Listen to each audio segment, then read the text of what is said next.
Guys, bali turuan ko kayo kung paano magkabit ng console guys. Yan, sa pintuan guys ng ating cabinet guys. Ito yan guys. Yan. Buksan natin siya guys. Yan, yan guys, console natin.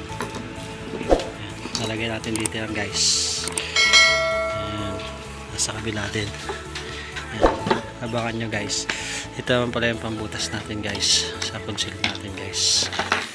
Ayan. Ayan guys.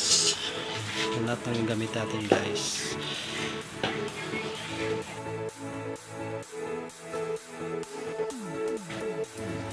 Yan guys, walang gagawin ko guys, magbubutas na ako ng console guys. Yan, binubutasan ko na yan guys. Diyan natin lalagay yung console guys.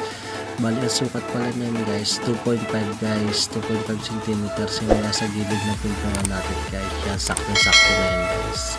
Ang ginamit ko palang ano dito guys na console guys, full overlap guys, C1 guys kung tawagin guys. Yan, kasi naka overlap tayo guys sa pintuan natin guys ng cabinet natin guys. Yan, ginamit ko siya guys. Ginamit ko na rin na straight guide natin guys yung bawat pintuan natin guys para pantay itong pagkakabit ng console natin guys. Yan, mapapansin nyo guys, ginagawa akong guide yan guys yung pintuan para pantayan natin guys console natin guys. Ganyan. A few moments later.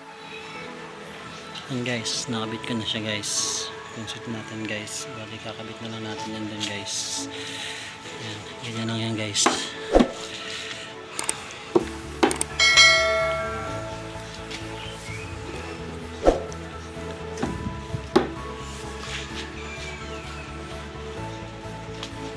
Ganyan lang yan guys. Yan. 1 hour later. Ayan guys, nakabit na natin guys yung pinto guys ng ating cabinet guys. Yan.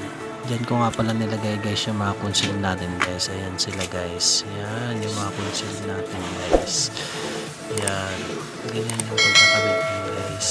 Yan. Simple lang yan guys. Ganyan lang yan siya ikabit guys. Yan.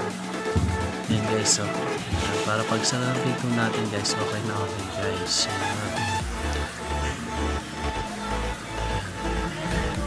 Hindi na natin kailangan guys ng gadgets guys.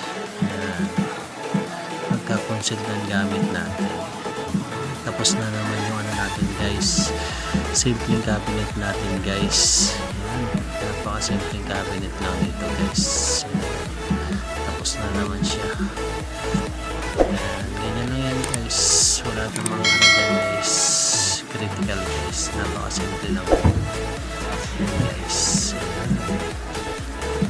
Ganyan lang yan siya guys.